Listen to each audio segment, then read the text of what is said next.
This is my Honda 450 RL 6,000 mile review. This is my first review of the Honda, probably won't be my last.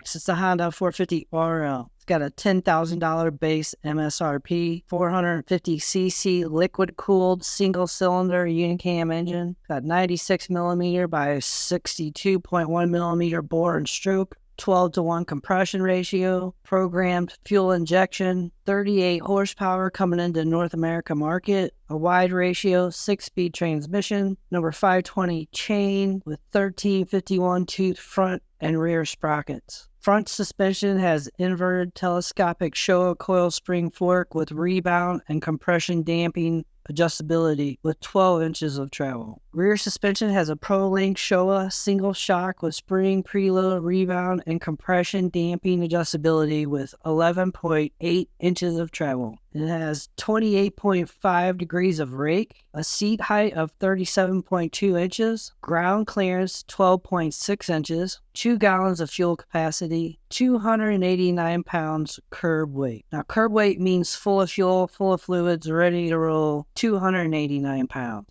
It does have a beefed up rear subframe to help carry some luggage. It only comes in one color, red. So what's the difference in specs? It has a little more rake than an average dirt bike, which gives more stability and rider comfort at higher speeds. 289 pounds is heavier, but that weight is added to reduce vibration and aid in rider comfort. The swing arm is filled with foam to reduce vibration, but it's adding weight. The 450 RL comes with a 17-pound exhaust that has a catalytic converter in it. The Honda 450X, which is the sister bike to the RL. It's the trail version with no lights, and it's not street legal, but it is 50 state compliant for off-road use. The curb weight on the 450X is 275 pounds. It comes with its own exhaust without a catalytic converter and a swing arm that's not filled with the foam, reducing the weight 14 pounds compared to the 450 RL. So how does it feel and ride stock? It feels really good and it rides really good. This bike does not have to be modded. There's plenty of enjoyment to be had with this bike in its stock form. It has plenty of power with 38 horsepower in the North America market. It's very comfortable and smooth with minimal vibration for a dirt bike. It does feel a bit heavy in technical stuff. It is a bit heavier at 289 pounds and you feel that extra weight. Suspension is very good and is part of that extra weight. I did find the suspension pretty stiff in the standard settings, but I resolved that stiffness issue by lowering the compression several clicks. So let's talk about it. What are the main complaints about the 450 RL? The fueling and throttle response in stock form, many riders find to be jerky and stalls easily. You definitely want the idle to be 1900 to 2000 RPMs to help alleviate this problem. Many riders say it's not a problem and they ride it stock. Some riders say it gets better in stock form or the ECU learns. But for an ECU to learn, it needs an O2 sensor. And the 450 RL does not have an O2 sensor on the exhaust on the stock bikes in North America. Maybe in other markets around the world it does, but the stock ECU is not auto-tuning or learning in North America. Many riders buy aftermarket ECUs to fix the fueling problem, but that's an expensive route and not for everyone. My suggestion to fix the jerky throttle for the least amount of money is to turn the idle up to 1900 to 2000 RPMs and to add a 53-tooth rear sprocket. That sprocket will smooth out first gear, reducing that abrupt hit at initial throttle. Plus, it will allow you to tractor around trails in second gear. Another big complaint is oil service intervals. Honda recommends changing the oil every 600 miles. Many riders extend this up to 1,500 miles to 2,000 miles and even 3,000 miles between oil changes using good oil.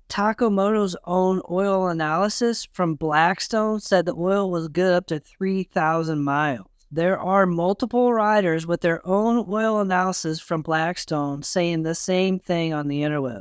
People who say or the idea that these bikes are not good BDR or around the world bikes because of the oil changes is ludicrous.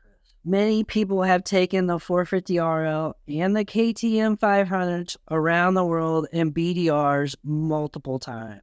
Other complaint is weight. It's slightly heavier than most in its class, but it's smoother and more comfortable because of that weight. It's just not ideal for hard enduro situations.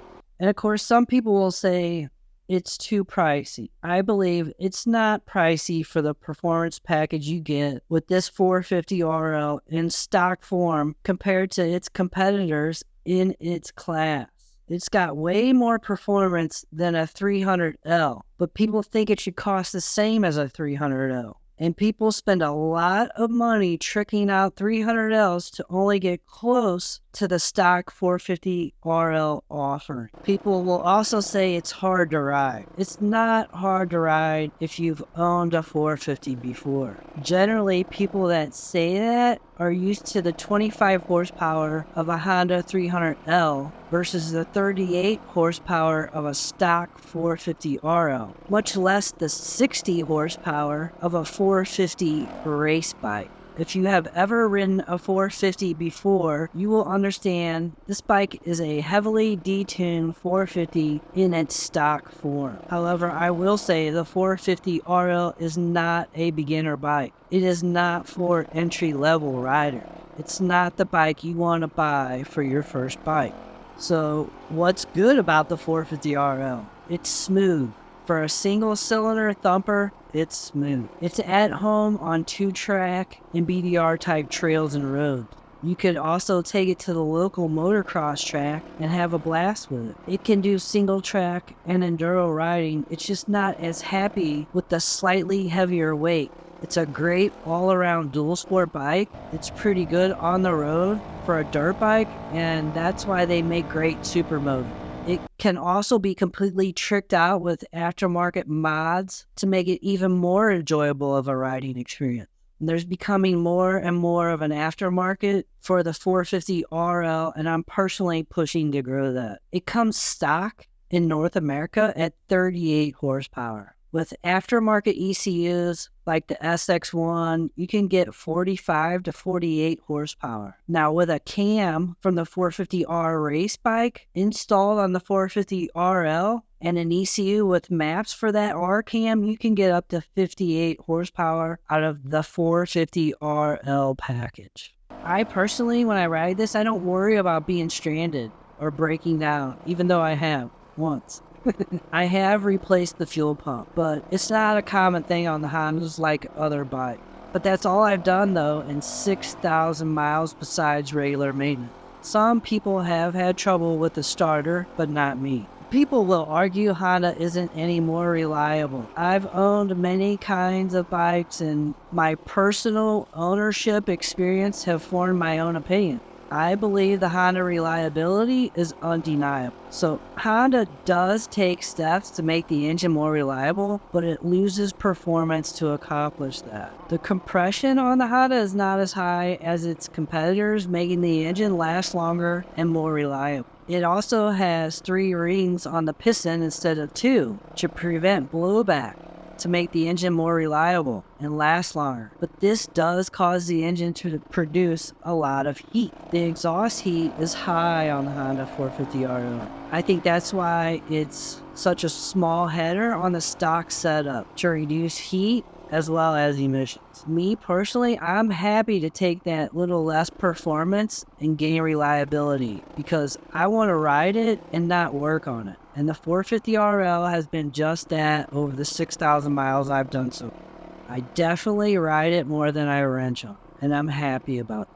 The Honda 450RL is the modern day DRZ 400 in my opinion, with fuel injection, excellent suspension, all the performance and reliability in a stock package. You can find these available on the used market at great prices and with aftermarket parts already installed. So they can be found and purchased at affordable prices in today's economy. Now, personally, I love this motorcycle. I'm completely happy with it for my riding style, and I don't regret switching one bit. This is the bike I want to ride all the time, I couldn't be happier with it. I have links below for all your 450 RL mods. If you have any questions, ask below in the comments and I'll answer them. Thanks for watching. Hope you enjoyed the video. Comment, like, subscribe, all that good stuff, and I will catch you guys later.